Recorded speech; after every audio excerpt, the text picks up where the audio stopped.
Have you noticed that spoken French seems to have some strange unwritten rules that you did not learn at school? T'inquiète, on les chope et on va sauver ta mère. For example, we are always cutting letters when we speak, sometimes entire words. C'est génial, j'ai trouvé un appart. One word we often drop when speaking is il, as in il y a.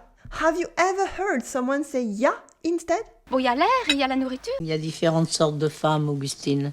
Y a quelqu'un? Let me explain when we do this and when we don't do it, so you can use this trick yourself to sound more fluent. And to make it more fun, let's use a real presentation of a beautiful part of France. Today, let's explore La Provence. The presentation you're about to watch is entirely in French. Listen to the clip and make note of the expressions with il. I will go over them after our first listen.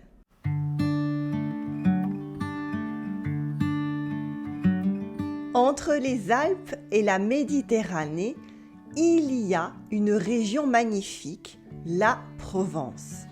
Il y a des champs de lavande et le chant des cigales.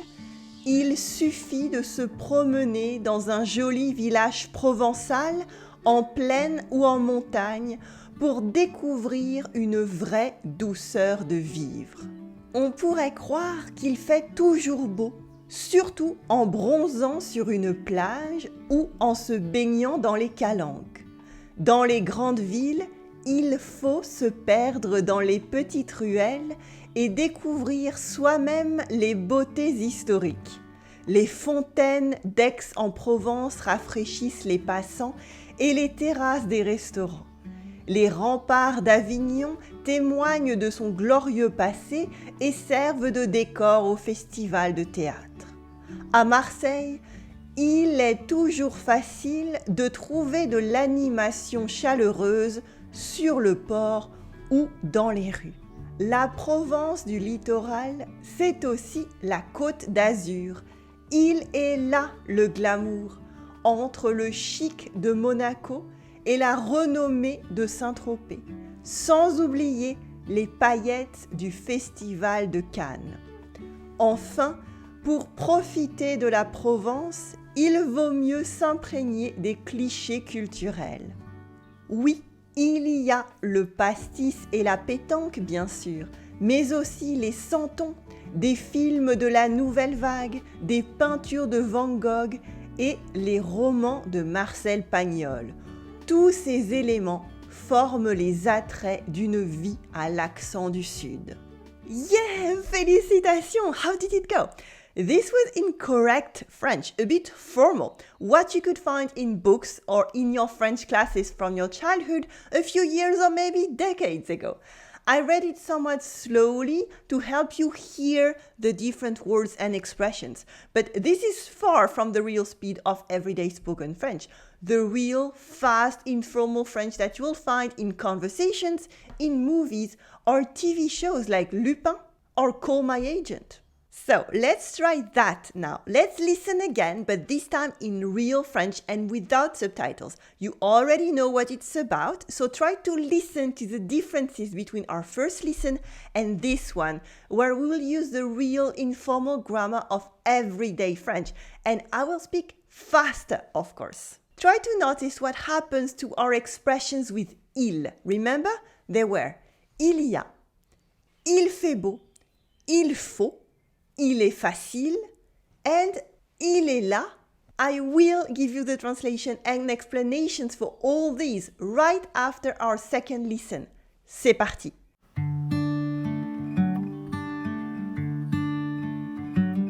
Entre les Alpes et la Méditerranée, il y a une région magnifique, la Provence. Il y a des champs de lavande et le chant des cigales. Suffit de se promener dans un joli village provençal, en plaine ou en montagne, pour découvrir une vraie douceur de vivre. On pourrait croire qu'il fait toujours beau, surtout en bronzant sur une plage ou en se baignant dans les calanques. Dans les grandes villes, faut se perdre dans les petites ruelles et découvrir soi-même les beautés historiques. Les fontaines d'Aix-en-Provence rafraîchissent les passants et les terrasses des restos. Les remparts d'Avignon témoignent de son glorieux passé et servent de décor au festival de théâtre. À Marseille, c'est toujours facile de trouver de l'animation chaleureuse sur le port ou dans les rues. La Provence du littoral, c'est aussi la Côte d'Azur.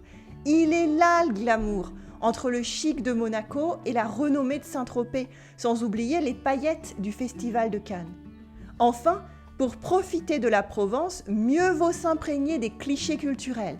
Oui, il y a le pastis et la pétanque, bien sûr, mais aussi les santons, des films de la Nouvelle Vague, des peintures de Van Gogh et les romans de Marcel Pagnol. Tous ces éléments forment les attraits d'une vie à l'accent du Sud. Ooh, that was faster, right? How did it go? Did you spot when I cut letters compared to the previous version? That's what happens in everyday spoken French. And that's why I always include casual French conversations in my programs like the 30-Day French Challenge, mixing culture and everyday spoken French. The next one will start on June the 1st and we will explore the French Riviera. It is la Côte d'Azur in French. Every day you will get a fun little game, quiz, conversation, or a presentation in French. You can complete the program at your own pace or at the same time as your fellow French learners in the group. Check out the new one coming up very soon. Just click on the link below the video. Now, let's review what happened to our expressions with il. Il y a in French, il y a means there is and there are. It's the impersonal il. We use the same expression for singular and plural. For example, il y a une petite école, il y a des enfants, des grands-mères. here, une petite école, a small school, is singular. Une petite école, just one. Then we have des enfants for children, des enfants, and this is plural. However, we still say il y a une petite école, il y a des enfants, des grands-mères. In everyday spoken French, the il y a tends to become ya. It's how we pronounce it in everyday life. We cut the il. Saying il y a would sound a bit formal. Listen to this. Il y a du café qui est prêt. Il y a 1 an que je suis avec toi. Remember, before you write angry comments on YouTube, we don't actually write this very often, except in things like text messages where the spoken French is actually transcribed. But it is very common to say it. We also cut the il in other expressions too, like il faut. Here again, we have an informal expression for it's needed or someone has to do it. Like in il faut dormir. Il faut dormir, literally sleeping is necessary. Depending on the context, it can mean you have to sleep, we have to sleep, for example. Il faut dormir. And in everyday French, we say faut instead of il faut, like faut dormir maintenant. It's time to sleep now. Faut dormir maintenant. Faut dormir maintenant, mon Théo. Sometimes we don't cut the whole il, but at least we don't pronounce the L at the end of il. For instance, the last example can sound like il faut dormir maintenant. We never write it this way, okay? I am only showing you the pronunciation. Il faut dormir maintenant. Il faut dormir maintenant. Il faut dormir maintenant. This is what I would tell my son, for example. Il faut dormir maintenant. We also have expressions like il fait beau. It's the informal expression for it's sunny, the weather is nice. Il fait beau. Il fait beau. Here we almost never cut the il completely. We might, but I'm not going to teach you this today. But the L does become silent very often. So we mostly say il fait beau. We cut the final L in il. Il fait beau. Il fait beau. And again, this is not how it's written, okay? It's written il fait beau, and we pronounce it il fait beau. We cut the final L in il. And it's the same with il pleut, it's raining. We say il pleut, il pleut. Il neige, it's snowing. We would say il neige, il neige, il neige. Chez moi il fait beau, il fait beau, il fait beau, il fait beau. But we don't always eat letters. For instance, in a phrase like il est là, he's here, il est là, we wouldn't cut the pronoun or even the L sound. Oui, oui, il est là. Because it wouldn't mean anything anymore. We don't always cut the il in everyday spoken French, especially when it's before a vowel or the il is not impersonal because it's short for something or someone. But sometimes we replace the il with the pronoun se, that means it. For example, il est facile. Il est facile is now a formal expression with the meaning of it's easy to do something. Il est facile de manquer un perdreau, mais... You heard it?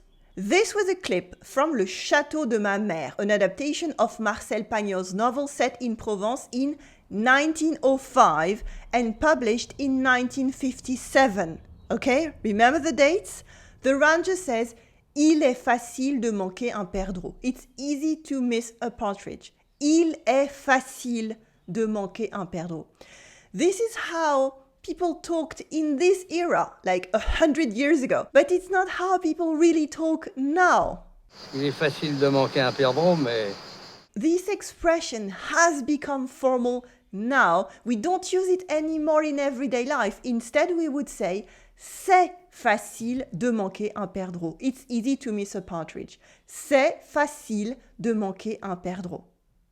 So again, be careful with what you use as a reference. If you want to be understood in everyday spoken French, now be careful with the reference you have because in 1905, they didn't speak the same way as now. Reading those books is fantastic, but don't always use them as reference for grammar. And you don't even have to do a whole sentence with c'est facile de. You can just say c'est facile, that's easy. It's a simple phrase that you can learn. C'est facile. Repeat after me. C'est facile. C'est facile. C'est facile. Great. Now, let's listen to the text one last time at the fast speed of real everyday spoken French. It's going to be okay. Breathe, okay? Pay special attention to what we've seen from ya to c'est facile. And of course, we'll still cut the in small French words or inside longer words. I've talked about this in a previous lesson. Are you ready? C'est parti.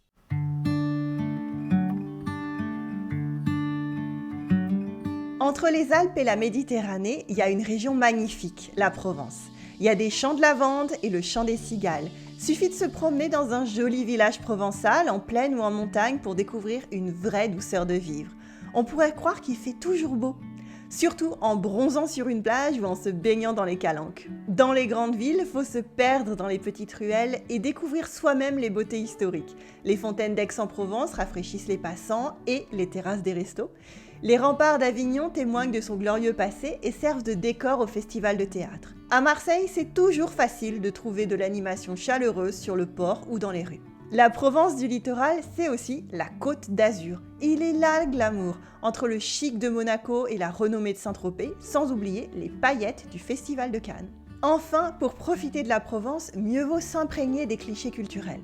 Oui, il y a le pastis et la pétanque bien sûr, mais aussi les santons, des films de la Nouvelle Vague, des peintures de Van Gogh et les romans de Marcel Pagnol.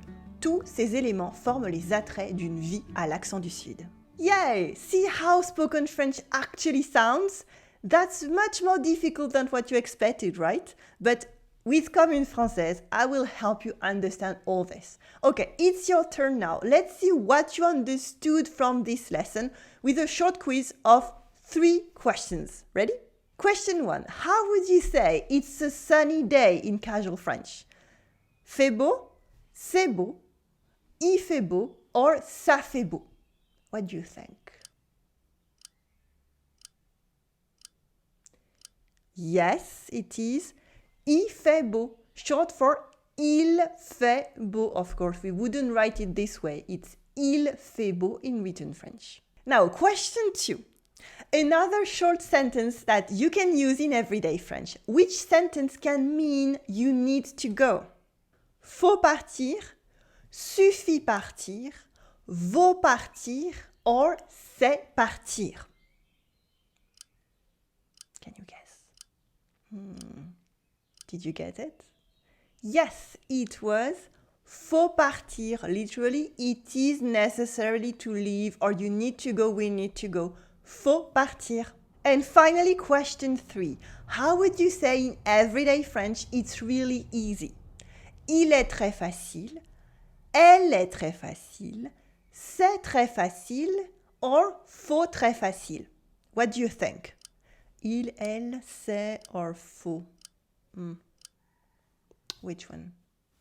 Of course, the answer was c'est très facile. C'est très facile. Congratulations! I hope you had all the answers. And now you can take a look at the next 30-day French challenge starting very soon at the link below the video, or you can keep watching to get your next lesson on understanding fast spoken French. Click on your screen right there to keep learning, and I will see you in the next video. À tout de suite!